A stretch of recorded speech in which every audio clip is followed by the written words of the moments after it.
Bonjour à tous, soyez les bienvenus sur LCP pour une nouvelle séance à l'Assemblée nationale. Aujourd'hui, on va parler d'un sujet sensible, la question de la protection de l'enfance. Près de 400 000 enfants seraient concernés. Le secteur est à bout de souffle, éducateurs épuisés en sous-effectif, manque de place dans les foyers, départements qui manquent également de moyens. Bref, on n'arrive plus à protéger correctement nos enfants et certains enfants en danger restent parfois durablement dans des familles violentes, faute de place dans des foyers. Les alertes se multiplient, les rapports aussi, mais rien ne semble avancer. En avril dernier, 2 députés avaient mené de concert une commission d'enquête pour tenter de faire la lumière sur les manquements des politiques de protection à l'enfance. Et bien aujourd'hui, à l'ordre du jour, leur rapport, les conclusions de leur rapport sont étudiées par les députés. Place au débat, on se retrouve dans un instant. À tout à l'heure. En tant que directrice du programme Enfance protégée à la Banque de Territoire, je suis très heureuse de pouvoir porter devant vous la voix de l'institution à laquelle j'appartiens sur ce sujet d'importance capitale et sur lequel nous nous engageons avec beaucoup d'humilité. Notre lien avec la protection de l'enfance a commencé en 2016 avec la mission confiée à la Caisse des dépôts de recevoir et sécuriser l'allocation de la rentrée scolaire des jeunes accueillis et de restituer ce pécule sur demande à leur majorité. Puis c'est avec la crise de Covid, donc Olivier Sichel, à l'époque directeur général de la Banque des Territoires, a été interpellé par nombreux départements sur des difficultés rencontrées par le secteur de l'enfance protégée, en particulier en termes d'immobilier, avec besoin de financement important pour réhabiliter ou créer les places d'accueil, le besoin qu'on a estimé plus tard entre 1,4 milliard et 2,4 milliards, mais également concernant la pénurie des professionnels, avec des difficultés de recrutement subies par quasi-totalité, 97% d'établissements de la protection de l'enfance. Les conséquences de ces dysfonctionnements sont graves. Impact d'abord très immédiat, avec au moins 3 000 enfants en danger maintenus au sein de leur famille, faute de places d'accueil disponibles. Et selon certaines estimations, ces chiffres sont plutôt autour de 6-8 000 enfants. Et puis un impact potentiel plus profond sur la santé de ces enfants, sur l'échec scolaire, sur l'insertion dans la vie active.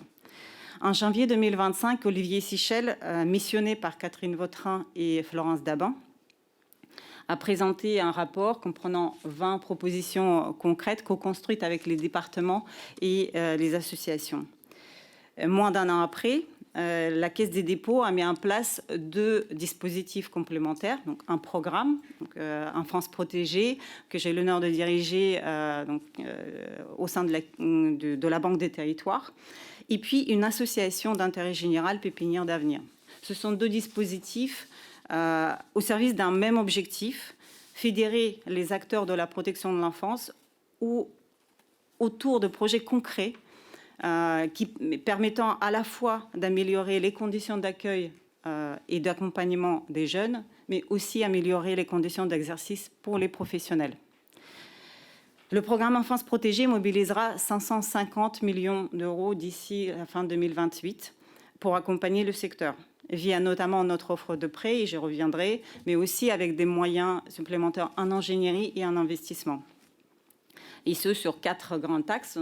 D'abord, l'immobilier, qui est notre cœur de métier, mais aussi la formation professionnelle, le numérique, l'accès aux droits et à l'autonomie des jeunes. Ce sont des moyens nouveaux, à destination des départements et des associations en premier lieu, mais également des bailleurs et des bailleurs sociaux ou des organismes de formation professionnelle qui œuvrent dans le secteur. Une première partie du programme est d'ores et déjà opérationnelle dans les mains des directions régionales de la Banque des Territoires. Et puis, il y a de nouvelles solutions qui viendront compléter notre appui au secteur au cours de l'année 2026. Et je pourrais vous en parler si vous me posez des questions. Concernant des prêts, après une première enveloppe bonifiée de 67 millions pour financer les projets de création et de réhabilitation de places d'accueil, épuisés en seulement 3 semaines en 2024, nous avons pu obtenir en 2025 une enveloppe nouvelle, une enveloppe bonifiée, plus importante, de 350 millions.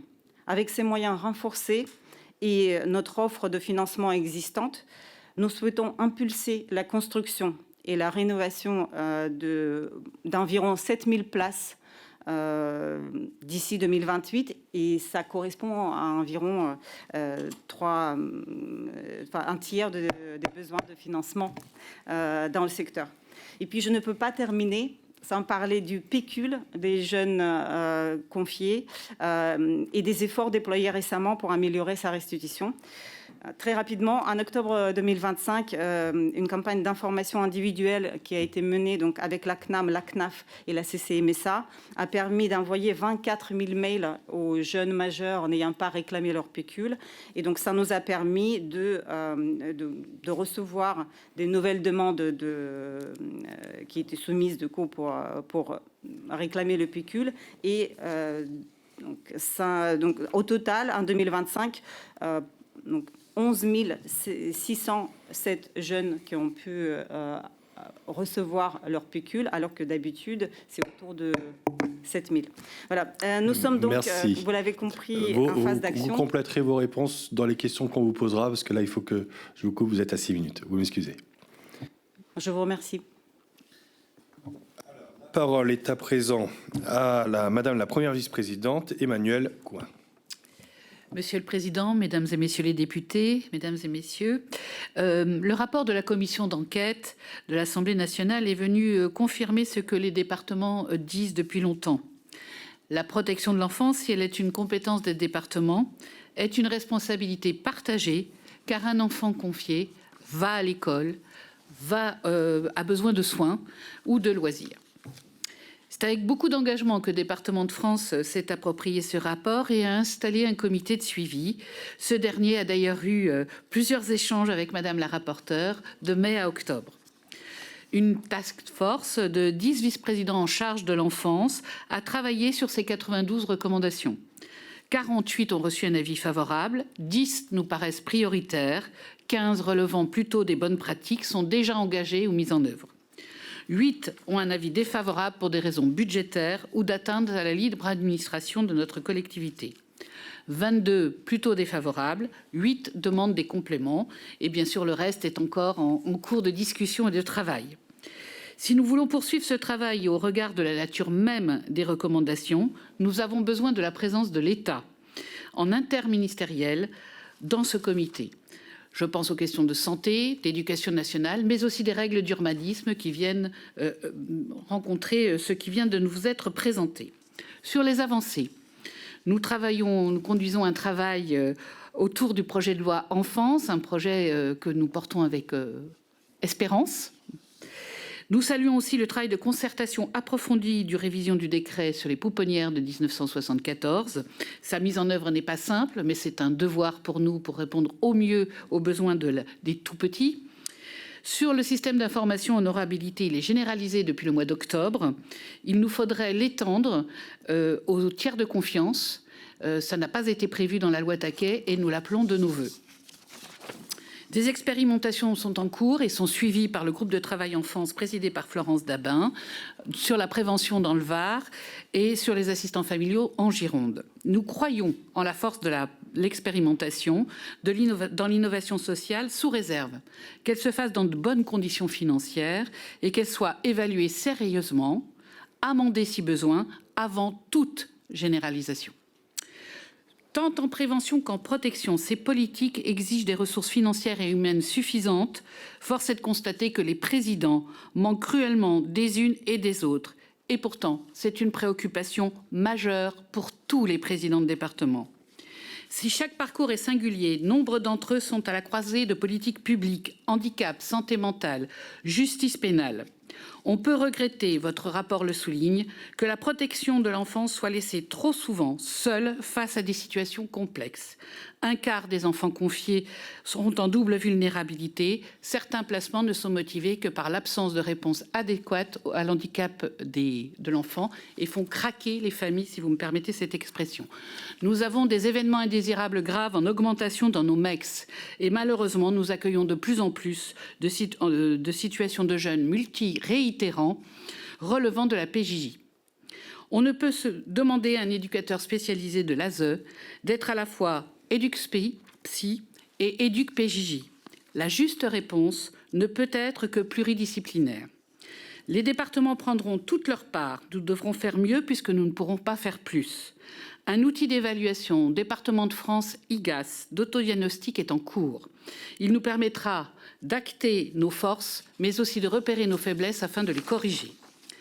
Les départements ne sont plus en capacité de pallier aux manquements des politiques qui ne sont pas de leurs compétences. Conformément à notre résolution adoptée à l'unanimité au Congrès du Tarn, nous demandons que le principe de compensation financière par l'État de la prise en charge d'enfants ou personnes relevant de sa compétence soit inscrite dans la loi, à savoir la mise à l'abri des personnes se présentant comme MNA et ce y compris pendant la durée du recours, jeunes doublement suivis ASE-PJJ, les jeunes en double vulnérabilité, handicap ASE. Nous aiderons l'État en singularisant ses dépenses en budget annexe dès le 1er janvier 2026. Les difficultés de l'ASE ne sont que l'expression ultime des maux sociétaux que nous connaissons. Violence, paupérisation tant monétaire que personnelle. Nous constatons tous que des parents qui devraient être les premiers protecteurs de l'enfant sont de plus en plus en difficulté pour assumer leur rôle. La protection de l'enfance doit être donc un projet sociétal avec toutes ses dimensions concourant à sa réalisation et le plus possible en prévention. Il faut un village pour élever un enfant, vous le savez. Vous le voyez, les départements se sont pleinement appropriés votre rapport, se sont engagés pour y répondre au mieux. Maintenant, nous attendons le même engagement de l'État et du législateur sur les recommandations relevant de sa compétence. Merci, Madame la Première vice-présidente. La parole à présent à Monsieur Daniel Goldberg, président de l'Union nationale interfédérale des œuvres et organismes privés non lucratifs, sanitaires et sociaux. Merci, Monsieur le Président, Mesdames et Messieurs les parlementaires. Merci de nous permettre de nous exprimer ce soir à plusieurs voix et des voix diverses. Je représente ici les associations qui agissent dans le secteur social, médico-social et sanitaire. Et je ne vais pas refaire l'intervention que j'avais faite en juin 2024 quand j'avais été auditionné par la rapporteure et dans le cadre de la mission qui lui a été confiée. D'autant plus que 3 jours après mon audition, l'Assemblée nationale a été dissoute et je ne voudrais pas qu'il se repasse la même chose si mon intervention était la même, sans y voir une relation de causalité, bien sûr. Mais plus sérieusement, donc je ne vais pas refaire le constat qui a été fait maintes fois, qui a été fait dans le rapport. Et la situation actuelle de la protection de l'enfance a peu évolué finalement depuis ces derniers mois. Un nombre d'enfants et de jeunes majeurs à protéger qui augmente pour des raisons diverses. Des enfants qui devraient être protégés et qui ne le sont pas avec des mesures qui ne sont pas exécutées.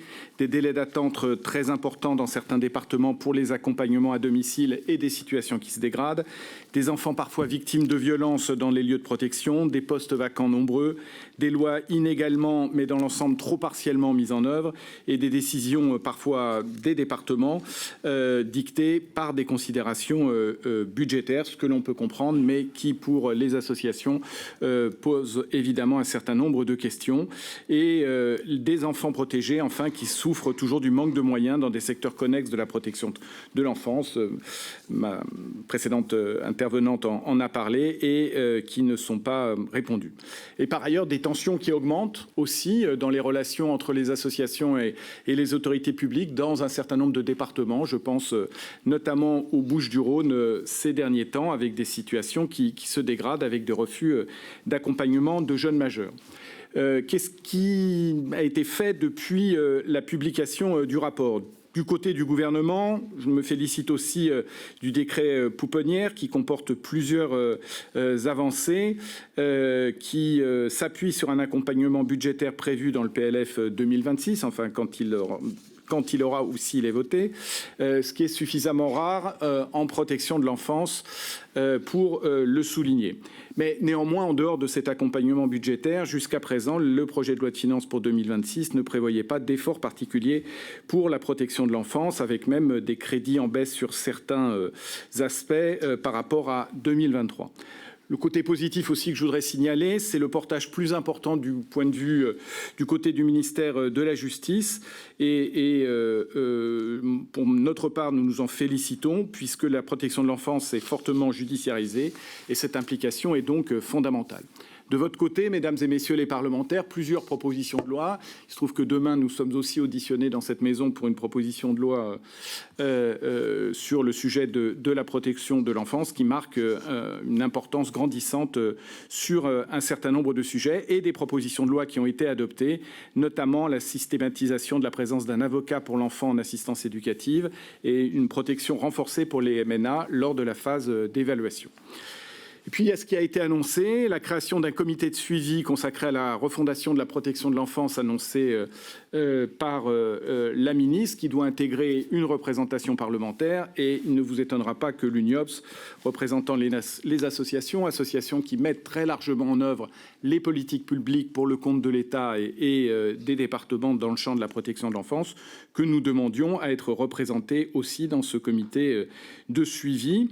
De la même manière, ce comité doit permettre d'établir un plan pluriannuel pour la protection de l'enfance qui doit être budgété, évidemment, et en impliquant l'ensemble des ministères concernés.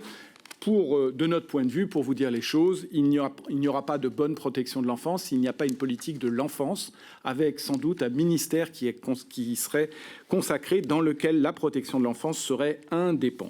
Je ne reviens pas sur le projet de loi.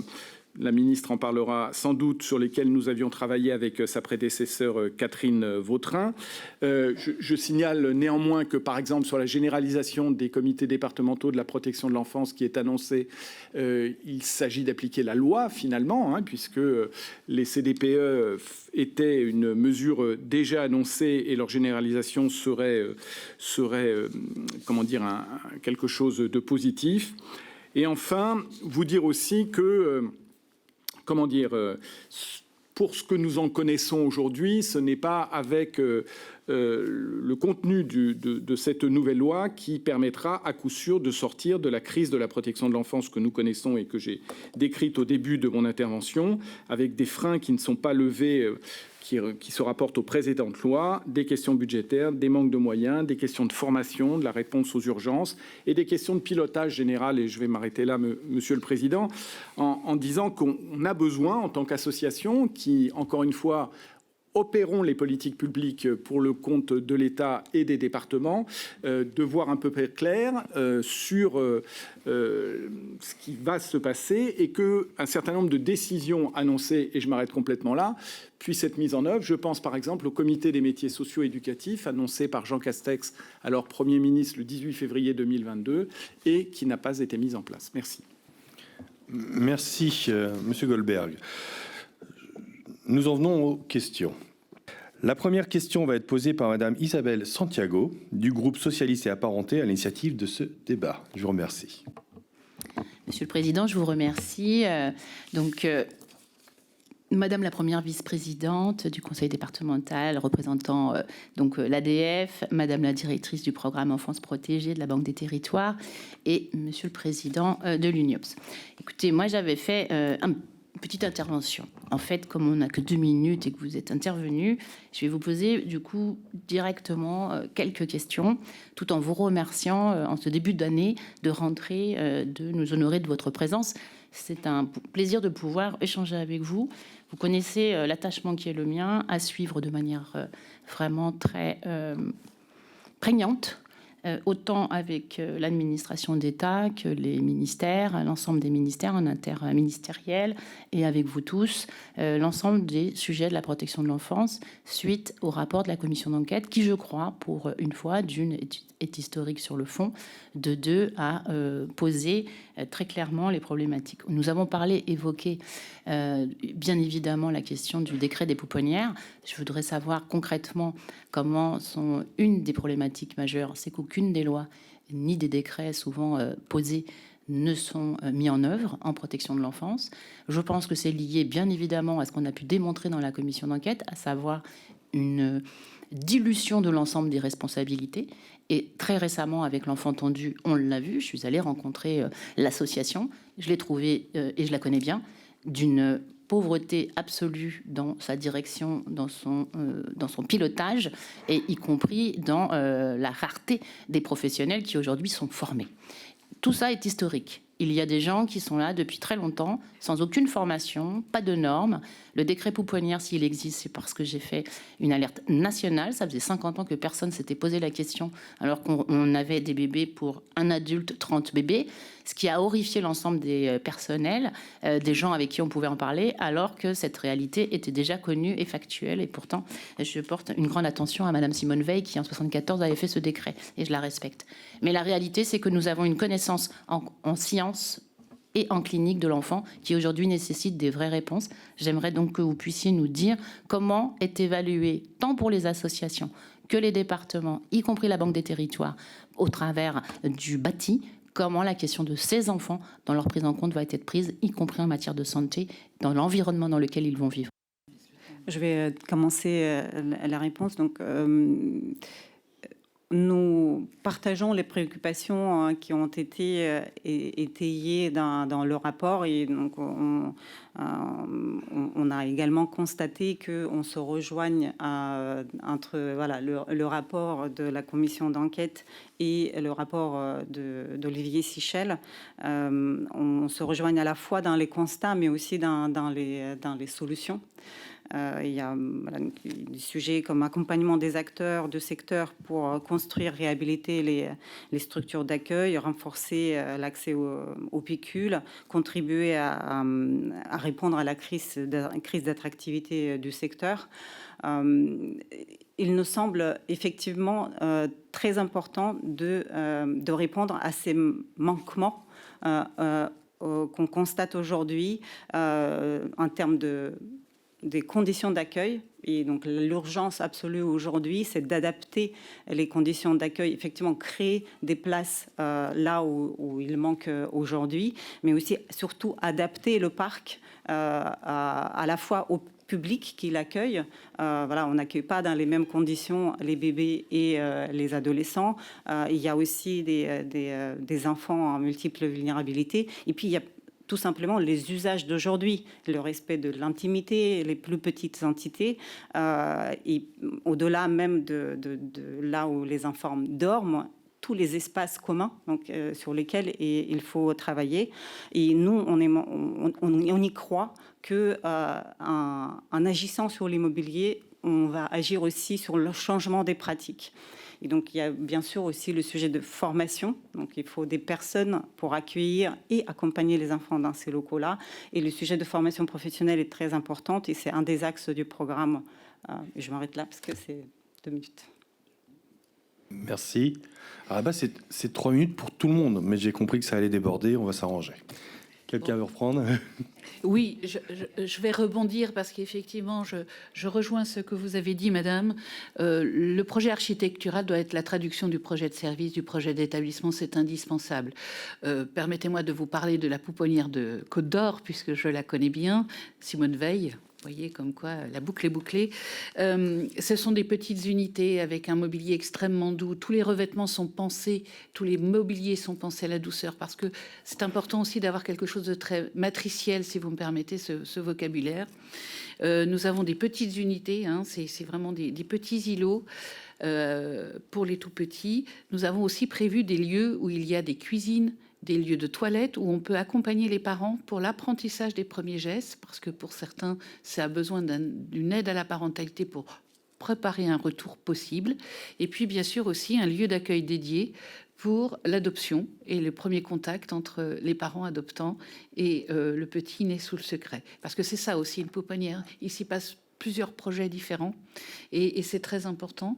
Ce sont des lieux qui sont très lumineux et qui doivent être très lumineux et qui sont pensés pour permettre la meilleure observation et évaluation de l'enfant. Parce que la pouponnière, ce n'est pas la réponse idéale pour un tout petit. L'idéal, c'est la famille d'accueil. Et cela me fait, si vous me permettez d'étendre très rapidement, premièrement, nous avons besoin certainement aussi de travailler sur l'urbanisme pour que nous puissions créer, là où il n'y a pas de réponse dans certains départements, une réponse rapide, parce qu'on ne peut pas se permettre de passer 6 ans, 7 ans à obtenir toutes les autorisations. Il faut qu'on ait des process un petit peu plus rapides pour avoir une réponse en urgence.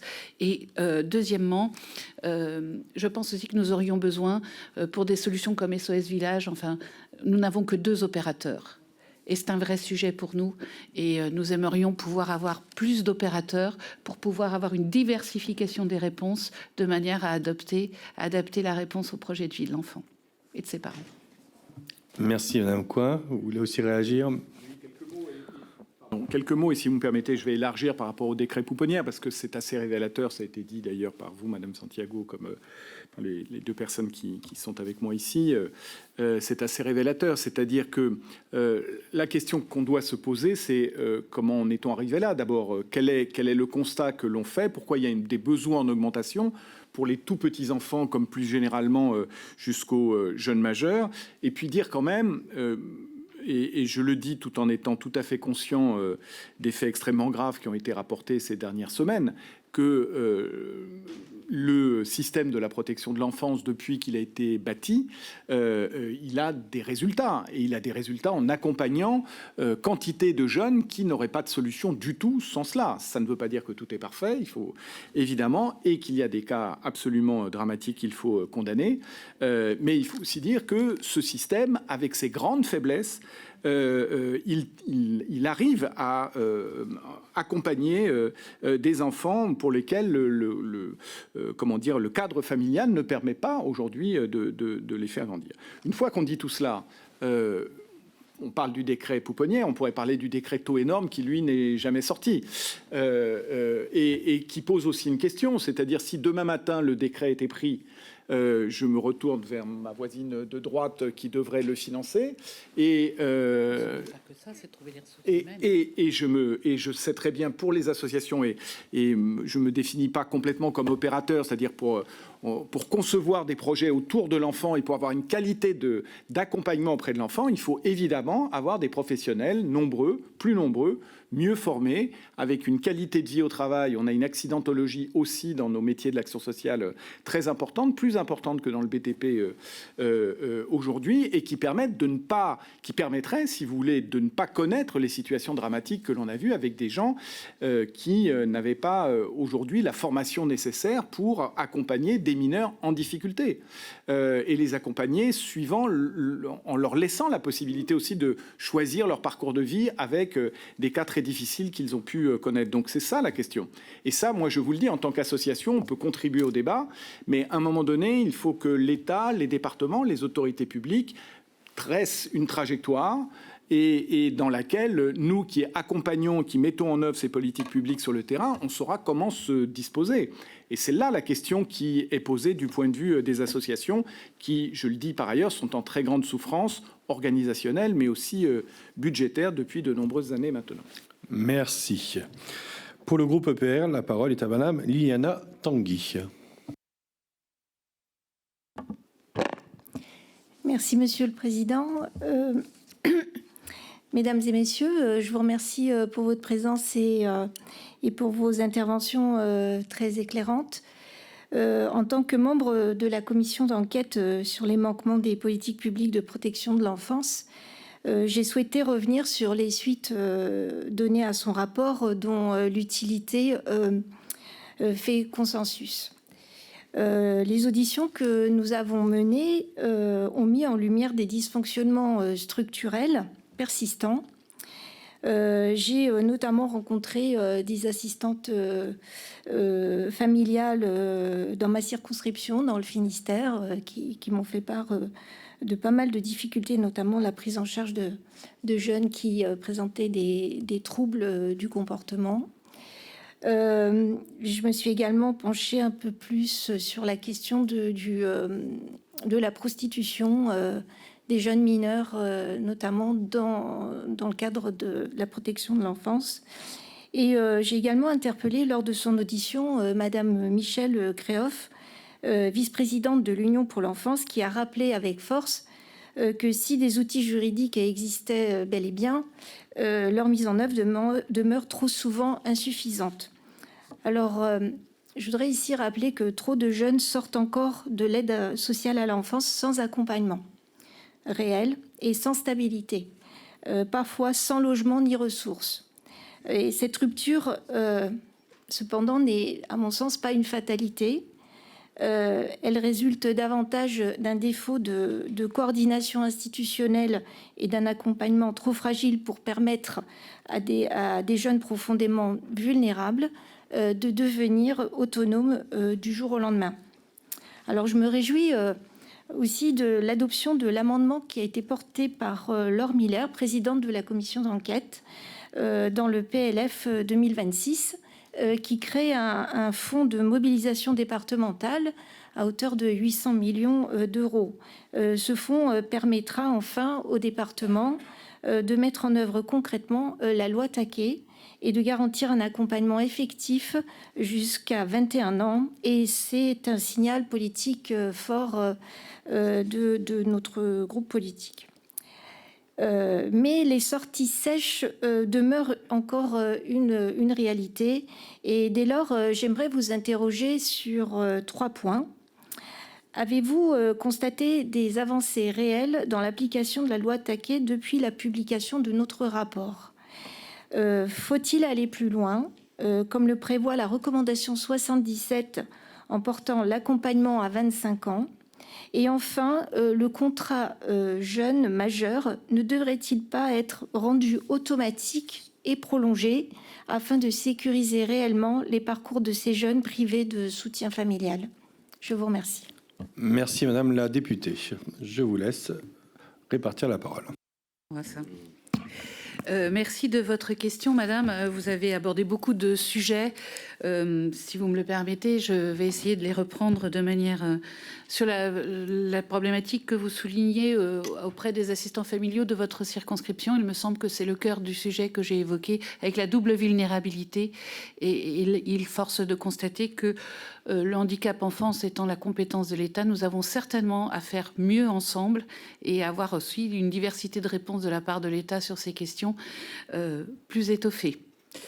Sur la prostitution, c'est un sujet extrêmement prégnant. Je m'y intéresse beaucoup à ADF. C'est un sujet sociétal, c'est un sujet dont les résultats ne dépendront que d'un travail collectif, mais surtout d'un travail de longue haleine, puisque vous avez dû lire aussi le rapport de l'ONPE sur cette question, et nous voyons bien que nous aurons besoin d'inscrire notre effort dans la durée.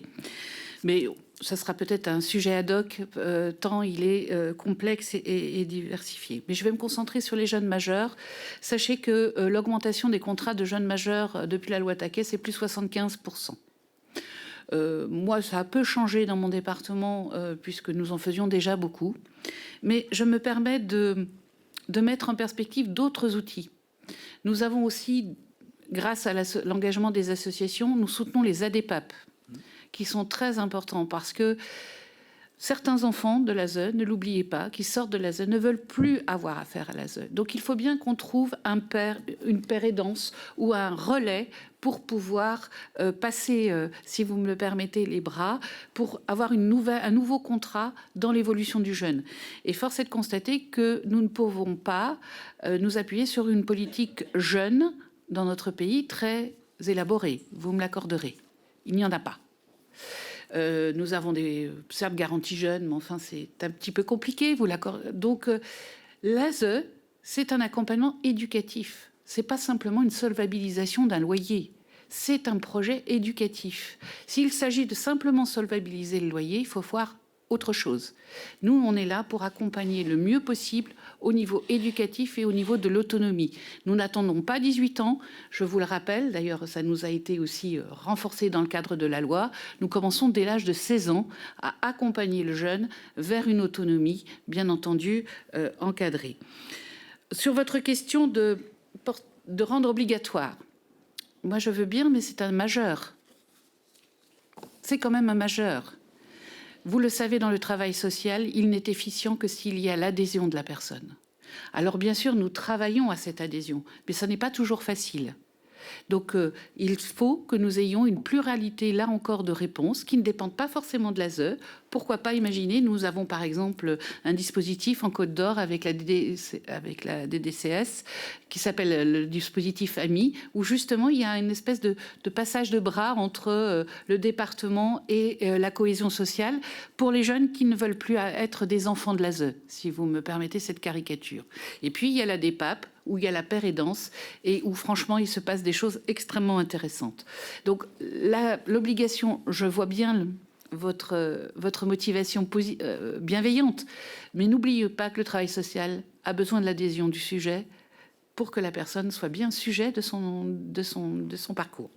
Et puis supporter à l'accompagnement à 25 ans, j'avoue que je me pose beaucoup de questions. Parce que 25 ans, pourquoi pas 30 ? Est-ce que c'est parce qu'à partir de 25 ans, le RSA se débloque? C'est ça le sujet? Moi, je m'interroge beaucoup sur l'âge que vous mettez en avant, madame. Franchement. Parce que, excusez-moi, vous ne pourrez pas, nous ne pourrons pas, dans notre pays, se dédouaner d'une politique jeunesse. Il n'y en a pas. C'est le département ou rien. Vous allez bientôt nous demander que tout jeune qui n'a pas de solution entre 18 et 25 ans soit pris par l'ASE? Donc, je vous invite quand même à penser les choses. Pourquoi 25? Pourquoi pas 30? Et puis finalement, on reste à l'ASE jusqu'à l'âge de la retraite. Donc, il faut qu'on soit quand même sérieux. Moi, je pense qu'on peut penser les choses. À partir du moment, mais je vous le rappelle, n'oubliez pas que normalement, toute nouvelle loi avec des nouvelles dépenses sera bien entendu compensée pleinement par le budget de l'État. Merci. Quelques mots, Madame la députée, à ce sujet. Je vous remercie de vos questions. Je vais me concentrer sur la question des sorties sèches et je partage complètement ce qui vient d'être dit sur le fait que les associations d'enfants ou d'anciens enfants accompagnés ont un rôle très important aussi dans les dispositifs et leur parole doit être aussi pleinement écoutée. Comment dire, quand un mineur est confié à l'aide sociale à l'enfance, c'est que son cadre familial, ses parents, ne sont plus en situation, en tout cas c'est comme ça là que c'est jugé, plus en situation de l'accompagner, de lui permettre de grandir. Et ou quand on est en milieu ouvert, il peut y avoir encore des accompagnements dans le cadre familial, mais en tout cas la République prend ses responsabilités. Moi, je ne connais aucune famille qui va bien et pour lequel on dit à un enfant à 18 ans et un jour, débrouille-toi. Je n'en connais aucune. Et j'en connais pas beaucoup plus à 21 ans et un jour d'ailleurs. Pour des jeunes qui font des études ou des jeunes qui, ont un parcours de vie et quand les parents peuvent, ils accompagnent. Là, il y a aujourd'hui dans notre pays des jeunes qui ne sont pas tous les jeunes, y compris pas tous les jeunes en difficulté sociale, qui sont des jeunes qui ont un cadre qui ne leur permettait pas, qu'on a jugé qu'un cadre qui ne leur permettait pas, de grandir et de faire leur propre parcours de vie, qui a été aménagé. Et donc, de ce point de vue-là, je pense qu'on a une responsabilité. Et vous avez raison, vous avez cité des chiffres, pour en citer aussi, sur les sorties sèches, sur les questions de logement notamment et de mineurs, de jeunes majeurs se retrouvant à la rue après avoir fréquenté des structures ASE pendant des années. Comment dire, on ne peut pas se contenter, et si j'entends bien Madame la Première vice-présidente dire on ne peut pas tout demander au département, mais à la place qui est la mienne, c'est la République que j'interroge. Je ne vais pas faire la différence, moi, entre l'État et les départements. Est-ce qu'on peut laisser un jeune sans solution parce qu'il aura 18 ans et un jour, parce que les contrats jeunes majeurs ne sont pas généralisés. La question des 25 ans peut être posée, mais encore une fois, interrogeons-nous quand nous avons des enfants, si à 21 ans, on dit à nos propres enfants « débrouille-toi ». Et je ne crois pas que ce soit le cas quand on peut. Certaines familles peuvent et d'autres ne peuvent pas.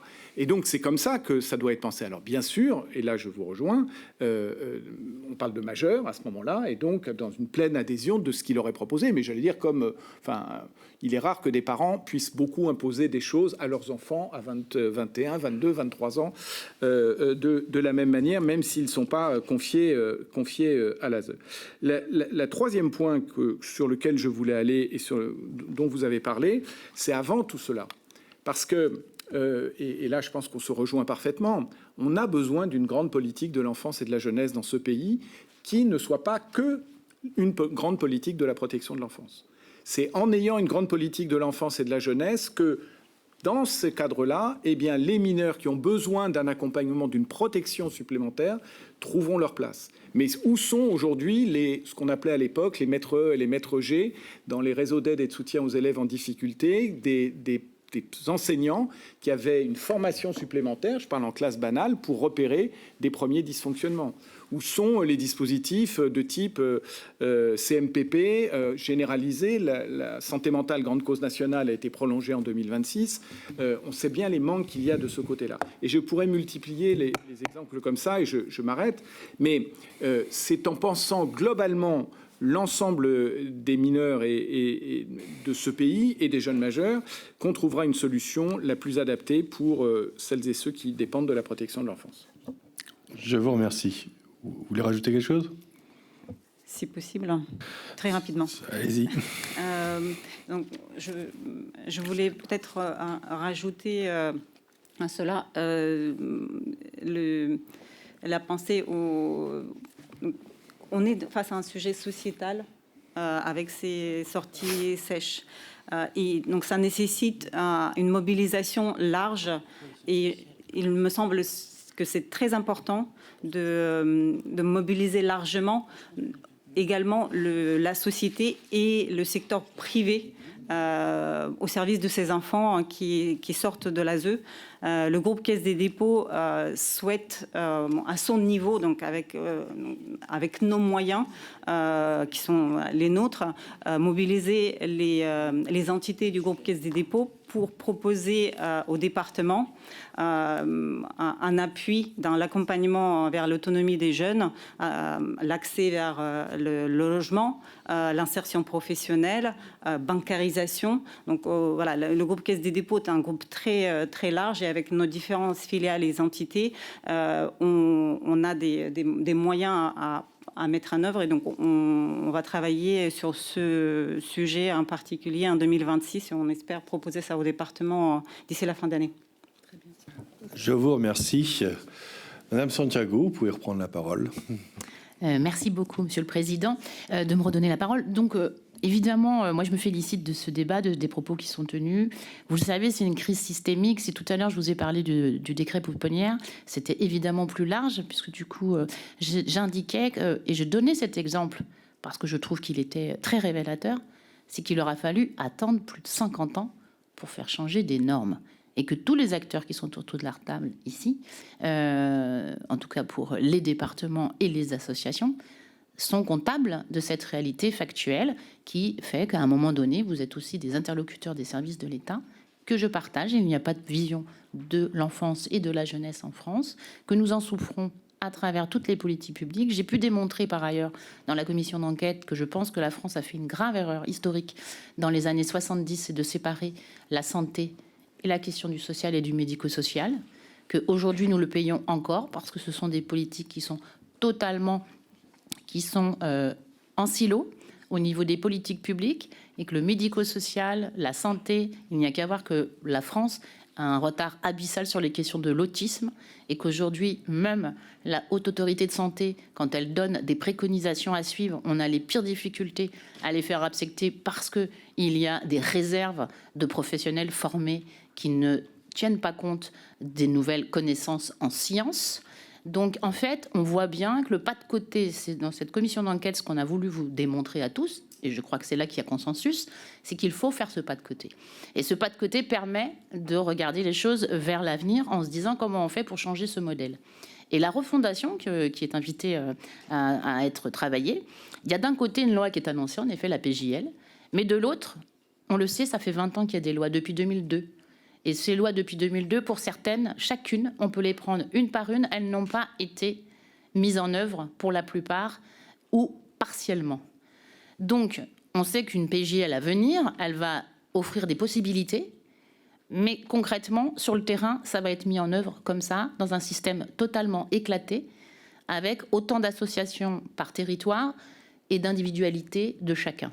Donc, simplement, ce que je voudrais vous dire, et avoir votre avis et votre retour, suite à la commission d'enquête, quand on sait que sur les 12 milliards, il y a environ 9 milliards qui sont concernés par les associations, que dans ces 9 milliards, il y a environ 2 milliards qui concernent l'AEMO. L'AEMO simple, c'est 1h10 par mois dans une famille. Est-ce que vous pensez qu'avec 1h10, avec du personnel non formé ou très peu formé sur les difficultés que rencontrent ces familles, nous avons capacité à accompagner un enfant en protection de l'enfance? Une grande partie de ces AEMO, pour environ 2 milliards à l'échelle nationale, relève d'un placement pour souvent en direct, avec possibilité de passage vers le placement un peu plus tard, parce que c'est souvent renouvelé 2 à 3 ans. Et la question que je vous pose, c'est qu'en fait, notre code civil, par rapport à beaucoup d'autres pays, nous sommes dans les derniers pays de l'OCDE à fonctionner comme ça, notre code civil, il ne définit pas la notion du danger. Et je pense que c'est une problématique majeure dans l'approche, y compris de la compréhension des formations que nous offrons aux professionnels. Et récemment, pour finir, Monsieur le Président, et je vous remercie de m'avoir laissé la parole, récemment, et je m'en suis extrêmement fâchée, il y a eu des décrets sur des formations au titre du titre 6, en formation professionnelle des éducateurs spécialisés, alors qu'ils ne tiennent absolument pas compte, ces décrets, de ce qui a été dit dans la commission d'enquête sur la formation des professionnels.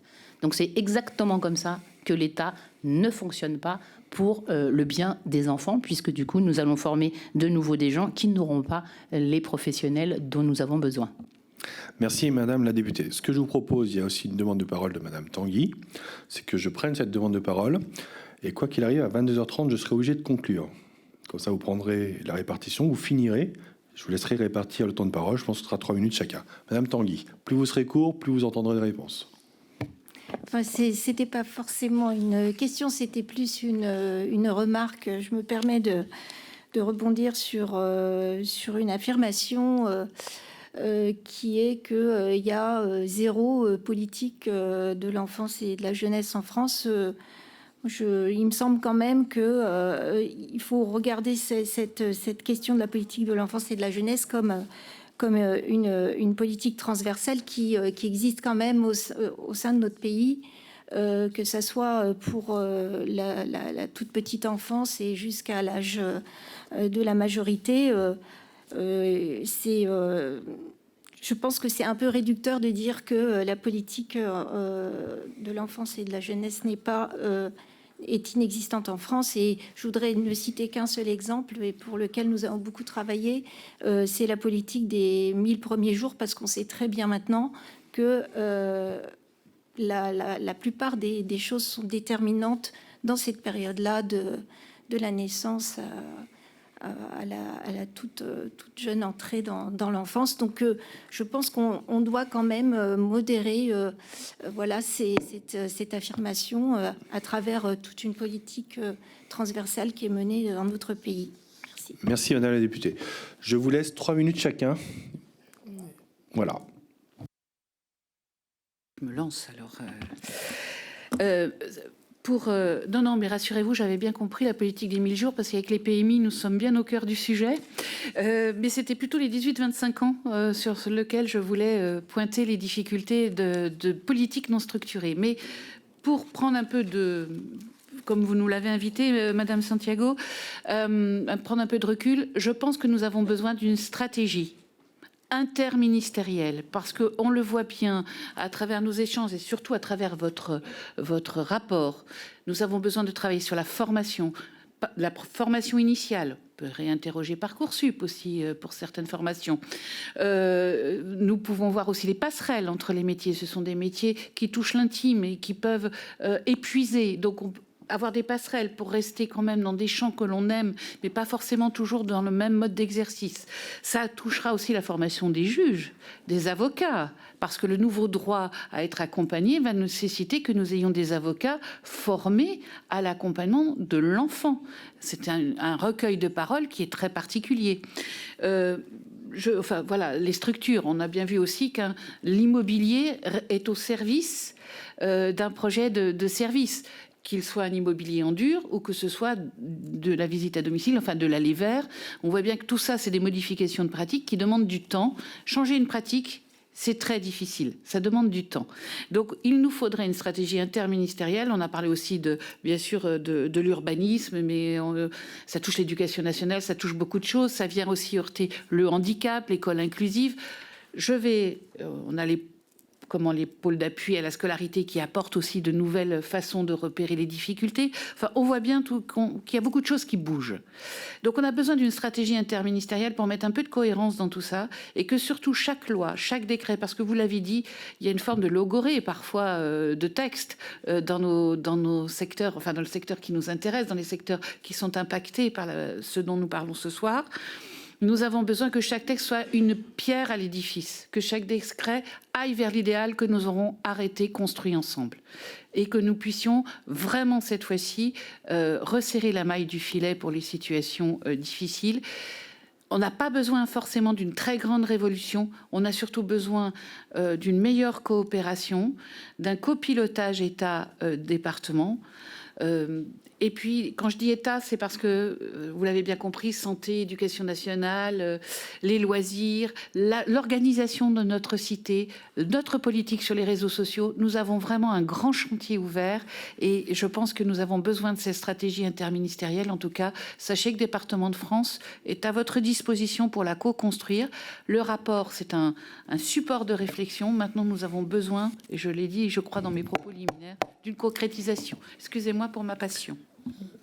C'est passionnant. Vous avez 3 minutes pile poil. Oh, je vous en prie. Monsieur Goldberg. Oui, merci.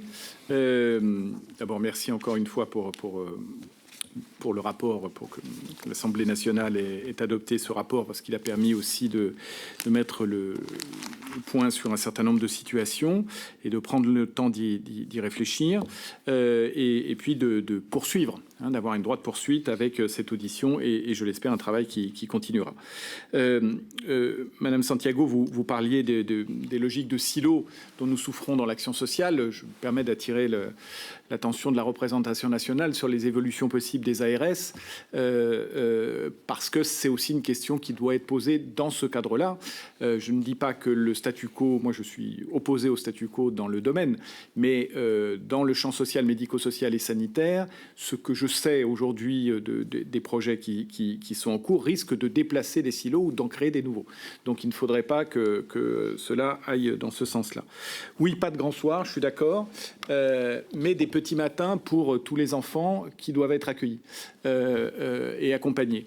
Et c'est ça dont nous manquons aujourd'hui dans une forme de promesse républicaine qui n'est pas à la hauteur. Alors je ne vais pas tout reprendre, effectivement, je partage logique interministérielle, mais aussi, comment dire, là je parle au nom des associations où nous sommes parfois fatigués des revers et des coups droits que peuvent s'envoyer l'État et les départements sur leurs propres responsabilités. En tout cas, nous essayons de faire avec les moyens que l'on nous donne et sans doute y a-t-il des marges de progrès et j'en suis persuadé dans le champ associatif. Comment dire, pour améliorer l'offre d'accompagnement, mais il n'y aura pas un accompagnement de meilleure qualité si on ne trace pas une logique budgétaire à moyen terme au moins pour savoir à peu près où on va. Si on veut des professionnels mieux formés, plus reconnus, et plus nombreux, ça a un coût. Et nous sommes des associations. Notre grande chance, c'est de ne pas avoir d'actionnaires à rémunérer. Notre grand problème, c'est qu'on n'a pas d'actionnaires qui peuvent injecter de l'argent frais. Et donc, c'est à l'État et au département de savoir il y a 12 milliards aujourd'hui. Est-ce que ces 12 milliards sont dilapidés ou est-ce qu'il manque? Et enfin, moi, je voudrais vraiment insister sur les questions de soutien à la parentalité parce que pour éviter d'arriver à des situations qui relèvent de la protection de l'enfance, eh bien, il faut prendre les choses les plus en amont possible. C'est pour ça que je parlais tout à l'heure de ce qui se passe à l'école en classe banale. Ça demande aussi, moi je suis très favorable à la généralisation des CDPE à condition qu'on leur donne un cadre, les conseils départementaux, de la protection de l'enfance. Et je m'arrêterai sur un point, c'est que comme le grand âge et comme la petite enfance, la protection de l'enfance peut devenir un marché demain pour des acteurs lucratifs qui auront possiblement d'autres considérations que celles dont nous débattons aujourd'hui. Merci. Madame Douin. Merci. En conclusion, donc, il y a beaucoup de choses qui ont été dites.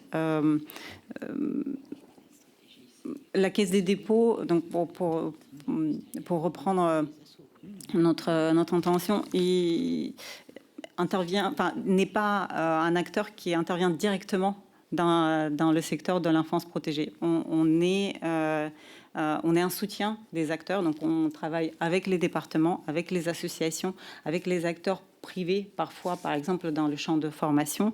On a besoin aujourd'hui de fédérer nos forces et nos compétences pour apporter des réponses complètes. Donc on est face à un sujet systémique. Il faut avoir des questions, enfin des réponses systémiques également. Nous souhaitons apporter notre soutien sur le champ de formation dans le secteur de l'aide sociale à l'enfance pour améliorer l'attractivité du secteur. On est conscient que l'attractivité ne se résoudra pas avec l'augmentation de l'offre de formation sur le champ de l'aide sociale à l'enfance. Et il ne reste quand même pourtant moins que c'est un levier important.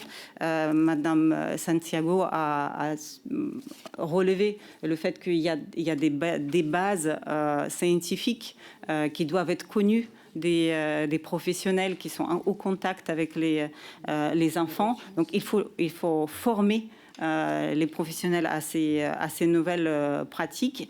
Et au-delà même de formation, il faut s'assurer que ces connaissances ensuite sont mises en œuvre et concrètement permettent de changer les pratiques sur le terrain. Donc à notre niveau, on pense on souhaite financer les opérateurs de formation pour booster l'offre de formation spécifique donc pour l'aide sociale à l'enfance. Nous aimerions également, donc on est aujourd'hui opérateur d'un mandat France 2030 compétences et métiers d'avenir. Aujourd'hui, ce mandat il concerne les métiers digitaux ou industriels. Pour nous, les métiers sociaux, c'est aussi les métiers d'avenir. Et donc, on aimerait bien voir avec SGPI de flécher une partie de ce mandat-là sur les métiers de l'aide sociale à l'enfance. Ça permettrait d'innover dans la formation et ça redonnerait, je pense, à beaucoup d'air pour la formation. Voilà, je m'arrête là. En tout cas, vous pouvez compter sur notre soutien pour avancer ce sujet. Merci. La parole est à vous, Madame la ministre, Stéphanie Ries, ministre de la Santé, des Familles, de l'Autonomie et des Personnes handicapées. Merci, Monsieur le Président, Mesdames, Messieurs les députés. Le rapport de votre commission d'enquête, Madame la rapporteure, dresse un constat sévère mais lucide et largement partagé. Un système sous tension extrême avec la hausse du nombre de placements traversé par de profondes inégalités territoriales. Une prévention trop faible, des conditions de prise en charge parfois indignes des besoins fondamentaux de l'enfant et une crise durable de l'attractivité des métiers. Je veux saluer la qualité des travaux, leur ampleur et surtout la clarté du diagnostic. Dans ce travail inédit, rien n'est minimisé, rien n'est contourné. Oui, pendant des décennies, il y a eu des décisions et des non-décisions. Oui, trop longtemps, et jusqu'à il y a peu, la protection de l'enfance a été largement un impensé de nos politiques publiques, pour reprendre vos mots. Mais je ne veux pas, devant vous aujourd'hui, porter un jugement sur ce qui a été fait ou n'aurait pas été fait. Je veux vous dire une chose simple, nous ne nous détournerons plus le regard et l'État agira là où il faut agir, aux côtés des départements. Depuis la remise du rapport et grâce à l'action résolue de ma prédécesseure Catherine Vautrin, le gouvernement s'est engagé dans une dynamique d'action claire et structurée autour de 4 priorités. 1. Réaffirmer le rôle stratégique de l'État dans ses compétences auprès des enfants de l'ASE. 2. Sécuriser affectivement et matériellement les enfants et jeunes majeurs en faisant toujours passer leur intérêt avant le reste. 3. Agir sur la prévention dès le plus jeune âge et auprès des familles. 4. Lutter contre toute forme de maltraitance, d'exploitation ou de violence envers les enfants. Ce qui est arrivé dernièrement dans un foyer de l'enfance est inadmissible, de même que la montée en puissance de la prostitution des mineurs. Pour accompagner cette démarche, nous présenterons avec le garde des Sceaux un projet de loi de réforme à l'aide sociale de l'enfance. Je souhaite vous assurer que nous avançons ensemble comme jamais cela n'a été fait auparavant. Justice et ministères sociaux, main dans la main. Ce projet de loi a une seule boussole, l'intérêt supérieur de l'enfant. Notre objectif est clair, replacer le parcours de vie de l'enfant au cœur de notre système, limiter les placements, développer autant que possible les solutions à caractère familial et faire toujours primer sa sécurité avant le reste. J'ai déjà eu l'occasion de rencontrer un certain nombre d'entre vous depuis ma prise de fonction. Je pense notamment à vous, Madame Santiago, à Perrine Goulet, avec lesquelles nous menons un travail constructif et souhaite vous assurer que je serai toujours à votre disposition pour que nous avancions de concert. Je répondrai évidemment à toutes vos questions pour que nous avancions ensemble, mais je voudrais d'abord revenir sur 5 axes de votre rapport, 5 axes qui m'apparaissent absolument déterminants et sur lesquels nous agissons. Le premier, c'est celui de la gouvernance et du pilotage. La protection de l'enfance est par nature une politique à la fois partenariale, interministérielle et de proximité. Elle se vit sur le terrain, au plus près des réalités des familles et des enfants. Elle ne peut donc ni se décider, ni se piloter uniquement depuis le niveau central. Mais la proximité ne saurait justifier des inégalités sur les besoins fondamentaux de l'enfant. Les écarts territoriaux ne se corrigent ni par le désengagement de l'État, ni par la confusion des responsabilités, mais par des normes claires, des contrôles effectifs et des moyens assumés. C'est le sens de levier que nous avons activé, des contrôles conjoints État-département. Une contractualisation avec 130 millions d'euros prévus dans le PLF 2026 pour assurer le dialogue entre les services sur les territoires sur des objectifs clairs, harmoniser les pratiques, engager une démarche de renforcement des interventions à domicile et d'un accueil à dimension familiale. Mettre à niveau les systèmes d'information en protection de l'enfance. Au fond, l'enjeu est de garantir avec les départements, sur l'ensemble du territoire, un niveau socle de protection de chaque enfant. C'est notamment pour cela que, conformément à la recommandation du rapport de la commission d'enquête, le projet de loi sur la protection de l'enfance contiendra la généralisation des comités départementaux pour la protection de l'enfance. C'est également pour cela que, conformément à l'engagement pris avec le garde des Sceaux, nous venons de signer un décret intégrant les acteurs de la protection de l'enfance aux commissions départementales de lutte contre la prostitution. J'ai pu voir lors d'un déplacement dans les Yvelines à quel point un travail rapproché entre les services de police, de département, l'ARS, les associations et la justice permettent d'assurer que les enfants ne passent pas entre les mailles du filet. Le deuxième axe, c'est la prévention et le repérage. On ne répare pas un système de protection de l'enfance en aval si on renonce à le refonder en amont. Le véritable changement de paradigme est là, et je crois que nous partageons ce point, gouvernement et Parlement. D'abord, un mot sur le repérage. Nous sommes en train de renforcer progressivement les cellules de recueil des informations préoccupantes, les CRIP, formation, réduction des délais de traitement et coordination avec la justice. Des engagements sont déjà concrétisés avec la contractualisation avec les départements. Ces informations préoccupantes, il faut aussi en améliorer l'évaluation. C'est ce que nous faisons avec la création d'indicateurs d'évaluation. Le repérage ira également avec le soutien au numéro 119, en refondant l'écoute pour améliorer le taux de décrochage et en augmentant le nombre d'écoutants, sujet où je sais la présidente Florence Dabin fortement engagée. et nous consolidons la prévention précoce. Il y a beaucoup à dire, donc je vais me limiter et répondrai ensuite à vos questions. Ce renforcement, il intervient sur les 3 champs PMI, périnatalité, parentalité. D'abord, avec une nouvelle stratégie des 1000 premiers jours, en renforçant les interventions à domicile, en outillant parents et professionnels sur le développement des enfants et en maillant le territoire de maisons des 1000 premiers jours pour accompagner en proximité. Il est également nécessaire de mieux soutenir la parentalité dans les suites des travaux parlementaires et d'une commission d'experts dédiée. Après concertation, une nouvelle stratégie sera publiée et mise en œuvre dès cette année, avec des réponses aux besoins concrets des familles d'aujourd'hui, notamment sur le numérique. Le 3e sujet, c'est la prise en charge. 3 enjeux ici.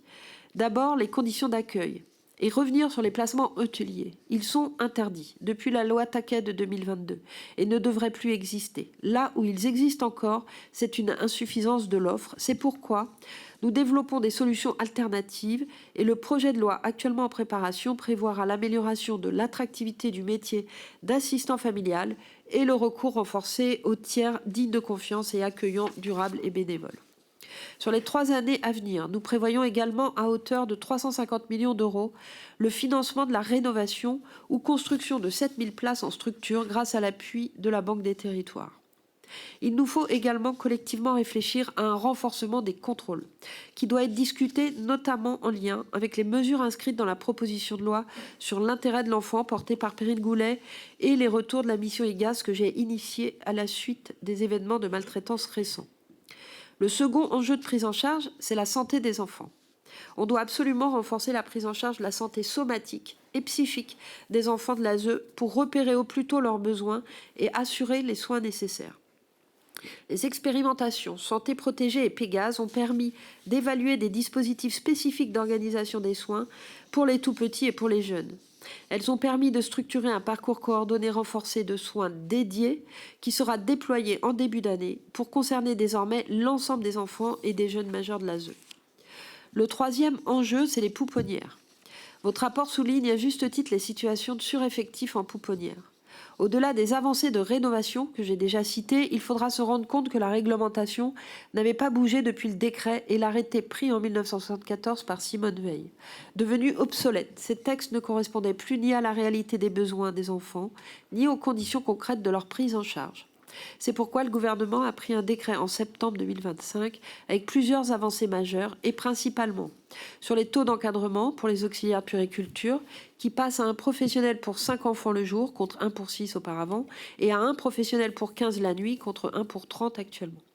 Sur la diminution de la capacité maximale d'accueil avec une limite à baisser à 30 places contre 50 jusque-là. Sur l'instauration d'une limitation de la durée de l'accueil fixée à 4 mois. Les dispositions entrent en vigueur de manière progressive afin de garantir leur bonne mise en œuvre opérationnelle. Et nous accompagnons les départements dans cet effort à hauteur de près de 35 millions d'euros supplémentaires prévus aussi dans le PLF 2026. J'en viens au 4e sujet, c'est celui des mineurs non accompagnés. Je le redis avec force, les mineurs non accompagnés sont avant tout des enfants, relevant de la protection de l'enfance. Ils doivent donc être accompagnés comme des enfants protégés. Là aussi, nous travaillons principalement sur 2 champs. D'abord, harmoniser les procédures d'évaluation de leur minorité et ensuite garantir leur accès à la santé et notamment mentale, ce qui est fondamental pour ces enfants. Le 5e sujet, c'est celui des jeunes majeurs. Les avancées sont réelles, mais il faut consolider la mise en œuvre. On ne prépare pas l'autonomie en rompant brutalement l'accompagnement à 18 ans. La prise en charge jusqu'à 21 ans est désormais une obligation légale issue de la loi du 7 février 2022. Cette extension de compétences a été reconnue comme telle et accompagnée financièrement par l'État à hauteur de 50 millions d'euros par an, pérennisée depuis 2022. Si la question du coût réel est posée, celle de l'efficacité de la dépense l'est aussi. Ces jeunes doivent pouvoir accéder à l'insertion professionnelle, à un logement, à des études supérieures. C'est pourquoi nous avons engagé des travaux pour l'élaboration d'une feuille de route interministérielle pour les jeunes majeurs et j'en fais une priorité. Elle doit permettre de sortir d'une logique de contractualisation précaire pour aller vers un accompagnement réel à l'insertion. Pour conclure, je veux dire les choses simplement sur un sujet complexe. Personne ne peut dire que rien n'est entrepris, mais personne ne peut non plus se satisfaire de l'existant. La protection de l'enfance appelle une refondation globale, exigeante et surtout collective. Je sais pouvoir compter sur votre engagement en tant que parlementaire pour que nous portions ensemble cette ambition. Je vous remercie. Merci Madame la Ministre. Nous en venons maintenant aux questions. Pour la première question, Madame Isabelle Santiago pour le groupe socialiste. 9 mois, en effet, se sont passés depuis la remise du rapport qui avait été donc voté à l'unanimité. La vérité, elle est établie, vous l'avez dit, elle fait consensus, y compris donc ici dans le Parlement, mais elle fait consensus auprès de tous les partenaires de la protection de l'enfance et on sait qu'ils sont très nombreux. Ce que j'ai pu démontrer par ailleurs dans ces travaux, et puis aujourd'hui, là aussi ça fait consensus, c'est les questions de données de santé. Nous savons qu'aujourd'hui, les ACE, l'adversité, quand les enfants en rencontrent dans le cadre de la protection de l'enfance, ils sont à un niveau à peu près 4. Quand on est au niveau 4 d'adversité, on est sur des enfants qui cumulent des possibilités de violence, de négligence, de rupture, de maltraitance, et qu'il y a un effet durable, cumulatif et parfois irréversible sur le développement de l'enfant. On sait aussi que ces enfants peuvent, avec plusieurs vulnérabilités, avoir dans les pratiques professionnelles, parce qu'elles ne sont pas adaptées, des problématiques majeures et des parcours de rupture. Le lien d'attachement, bien évidemment, n'y est pas, mais il ne se fait pas non plus en protection au sens où il devrait l'être à travers des figures d'attachement. Il n'en a pas. Nous multiplions, y compris la surmédicamentation de ces enfants qui, pour beaucoup, ont des vulnérabilités qui sont souvent mal comprises. Il y a une différenciation entre le regard que l'on peut faire, on dit trouble du comportement, et en fait, pour certains, c'est un autisme, pour d'autres, c'est des troubles des apprentissages, pour d'autres, ce sont les fameuses ACE et les vulnérabilités cumulées qui leur posent une problématique de comportement, mais qui s'accompagnent en matière de santé. Donc en fait, aujourd'hui, le social, le médico-social a plongé la protection de l'enfance dans la plus grave crise systémique parce que les professionnels ne sont pas au rendez-vous des formations dont nous avons besoin en pluridisciplinaire. Je voudrais avoir votre avis sur ces sujets pour faire changer la donne.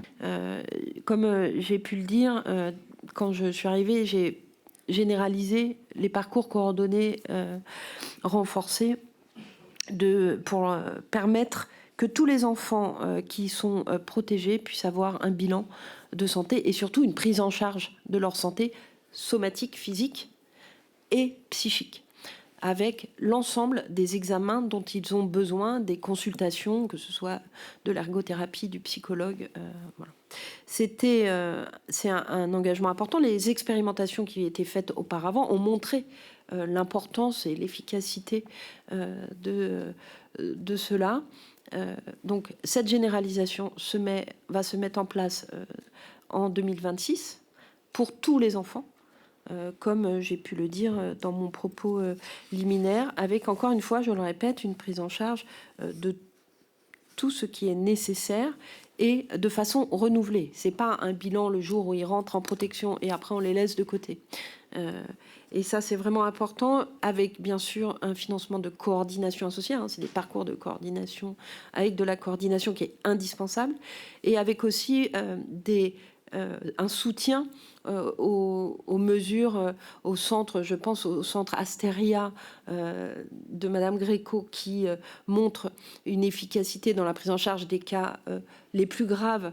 Donc il y a une graduation aussi dans cette prise en charge qui est absolument nécessaire de soutenir. Et c'est que de cette façon qu'on arrivera à rassembler le sanitaire et le social. Ça a été scientifiquement montré, l'espérance de vie est diminuée chez ces enfants et nous ne pouvons pas rester sans le faire. Donc nous allons le faire en cette année 2026 avec l'ensemble de la prise en charge. Merci beaucoup, Madame la Ministre. Pour le groupe écologiste et social, la parole est à Arnaud Bonnet. La commission d'enquête sur les manquements des politiques publiques de la protection de l'enfance, conduite par notre collègue Isabelle Santiago, ici présente, a posé un diagnostic clair. Notre système de protection de l'enfance est en grande difficulté. Ce sont des enfants vulnérables qui en paient le prix chaque jour. Face à ce constat désormais largement partagé, vous l'avez rappelé, nous ne pouvons plus nous contenter de rapports qui s'empilent. Il faut sortir de l'incantatoire et passer à des actes concrets suffisamment forts pour refonder la protection de l'enfance de notre pays. Le groupe écologiste et social attend donc beaucoup du projet de loi que le gouvernement doit présenter au printemps.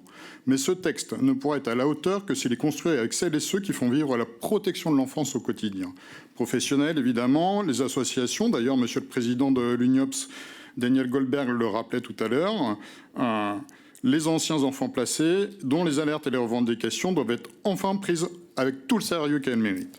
Une clarification s'impose. La protection de l'enfance ne doit pas être confondue avec la PJJ, même si elles peuvent être complémentaires, bien évidemment. Les missions sont différentes et certaines confusions actuelles affaiblissent l'action publique. Et il ne faudrait pas oublier le rôle également important de l'éducation nationale. C'est un tiers du temps de vie de nos enfants. C'est donc d'autant plus essentiel pour des enfants qui ont une nécessité d'avoir un réel accompagnement par l'État et donc également par l'éducation nationale. Notre groupe a formulé dans sa contribution au rapport de la commission d'enquête des propositions très concrètes. D'abord, garantir la stabilité des parcours des enfants confiés à l'ASE. On sait que certains ont 30-40 professionnels qui les suivent sur 2 ou 3 ans parfois. C'est absolument délirant. Évidemment, limiter les changements de lieu de placement, trop souvent synonyme de rupture traumatisante. Ensuite, engager un véritable choc d'attractivité pour les professionnels, bien sûr en améliorant les conditions de travail, la formation et la reconnaissance. S'il n'y a pas de reconnaissance, c'est comme pour les enseignants, il n'y en aura pas plus. Nous portons aussi une exigence forte sur les lieux de vie de l'ASE, investir sur leur rénovation, fixer des normes d'encadrement claires. Et enfin, nous défendons la mise en place d'un revenu, vous en avez parlé, pour les jeunes majeurs sortant de l'ASE. Merci, monsieur le député.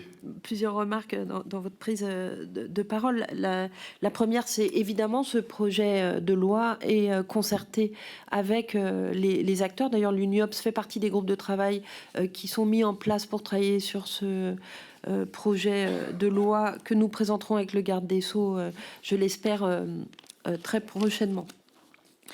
Vous parlez aussi de la stabilité au travers la scolarité, au travers des professionnels. En fait, tout le fil de ce projet de loi, c'est remettre de la stabilité chez les enfants, essayer d'avoir des parcours qui soient le plus possible pas diffus, qui soient de la même façon avec les professionnels les mêmes le plus possible ou dans des lieux familiaux qui leur permettent cette stabilité. C'est tout l'enjeu du projet de loi. Sur l'éducation, nous travaillons main dans la main avec le ministre de l'Éducation, Édouard Geffray, pour les scolarités protégées. Et c'est avec le garde des Sceaux qu'on présente ce projet de loi, c'est aussi avec le ministre de l'Éducation et c'est avec l'ensemble du gouvernement. En fait, cette protection de l'enfance, elle ne peut pas se faire qu'à l'aune du ministère des familles et de la santé. Et c'est ce que nous faisons.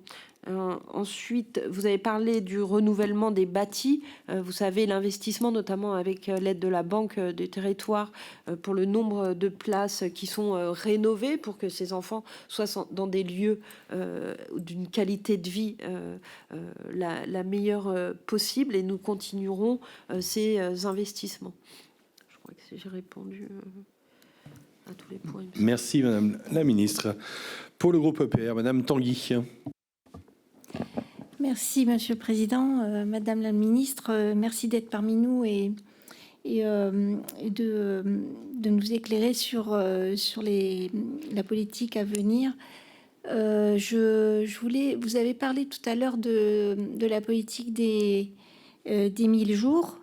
Je voulais savoir si dans la stratégie qui s'annonce pour essayer d'améliorer la situation concernant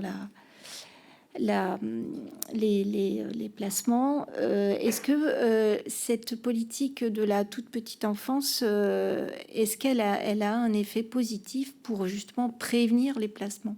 Parce que moi, je pense que la meilleure des politiques, c'est celle qui évite que les enfants soient placés. Donc, est-ce que cette politique a déjà été évaluée? Est-ce que vous pensez qu'elle donne déjà des résultats? Et deuxième question, vous avez évoqué la prostitution. Ces jeunes qui, en ASE, des fois se retrouvent en errance et ils sont victimes de réseaux, que ce soit d'addiction, de drogue, mais aussi de prostitution très jeune. Et est-ce que des mesures ont été déjà mises en place ou vont être mises en place dans le cadre de la prochaine loi dont vous nous avez parlé. Merci Madame la députée. Madame la ministre. Vous posez la question de la prévention. Cette prévention, elle est valable pour tous les enfants. Elle est valable pour tous les enfants, mais je dirais 2 fois plus, puisque les conséquences sont 2 fois plus graves chez les enfants protégés. Mais c'est important de dire qu'elle est pour tous les enfants. Et cette prévention, elle est sur plein de points. On a parlé d'un point de vue santé, c'est pour ça qu'il y a des examens de santé obligatoires pour tous les enfants qu'on va renforcer dans des parcours spécifique pour les enfants protégés sur la santé physique et psychique. Il y a aussi toute la prévention des familles, donc de la parentalité, du soutien à la parentalité. J'aurai l'occasion avec la haute commissaire à l'enfance, Sarah El Haïry, de pouvoir proposer une nouvelle stratégie sur le soutien à la parentalité, c'est indispensable. Il y a aussi, j'ai pu le dire dans mon propos liminaire, la prévention par rapport aux écrans, par exemple, qui sont valables pour tous les enfants, mais encore plus pour les enfants protégés. Et vous parlez des mesures sur les addictions, sur les troubles, les violences sexuelles qui peuvent être faites, qui sont sur tous les enfants, mais encore une fois, évidemment, encore plus chez les enfants protégés. Ce phénomène est un fléau sur la prostitution. Quand on regarde les chiffres, on est tous ici affolés de voir ces chiffres. Maintenant, il faut qu'on trouve les moyens d'être efficaces, parce que c'est facile de dire c'est pas bien et de répondre, j'ai pu le dire encore il y a pas longtemps, toutes les semaines en question, en nous affolant et en se disant que c'est pas bien. Maintenant, il faut avoir le courage de regarder cette réalité et cette efficacité qu'on peut essayer d'avoir. On n'a pas une baguette magique pour dire demain il n'y a plus de prostitution. C'est même pas même en ayant des milliards, c'est pas ça qui réglerait tous les problèmes. Il y a des protocoles dans certains endroits qui travaillent, des départements qui sont très engagés. J'ai pu aller dans les Yvelines, voir le travail avec des protocoles pour essayer de lutter contre la prostitution. C'est tout ça qu'on est en train d'essayer de travailler avec les gens du terrain, les acteurs qui sont tous les jours au contact et qui font des expérimentations pour voir si c'est efficace. Et c'est vraiment la démarche pragmatique que j'aurais, soutenir ces acteurs qui travaillent au plus près des jeunes pour essayer de lutter contre ce fléau. J'ai beaucoup échangé avec différents pays et sur les bases de données, vous avez des capacités à avoir en politique publique qui permettent très franchement de se projeter, y compris sur les analyses scientifiques et qui nourrissent évidemment le politique. Parce que le politique, il ne prend des décisions que quand il a visibilité de ce qu'il doit créer en politique publique, voire irriguer ses travaux. Donc ça, c'est une problématique.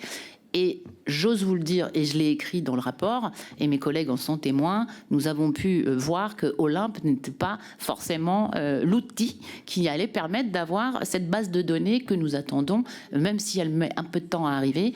Pour être à l'échelle des pays autres et qui sont phares sur ces questions, on a encore du boulot, et Olympe est loin d'être ce qu'il nous faut. Voilà, donc je me permets de vous le dire.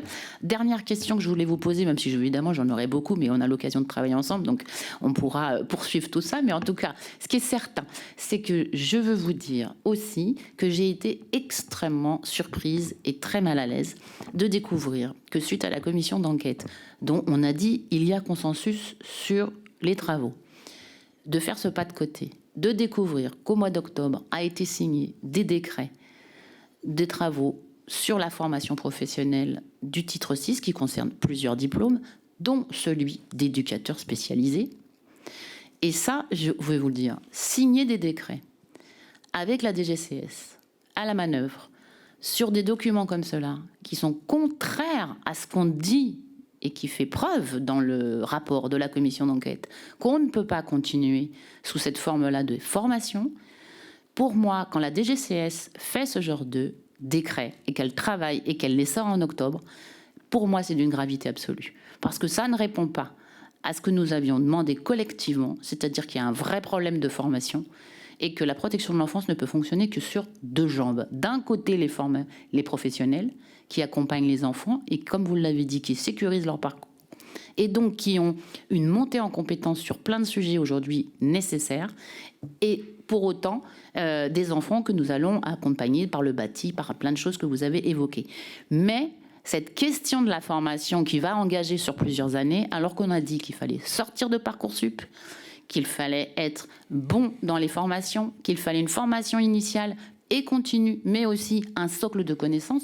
On ne peut pas travailler en protection de l'enfance, personnes âgées ou handicap. Aujourd'hui, c'est généraliste la formation.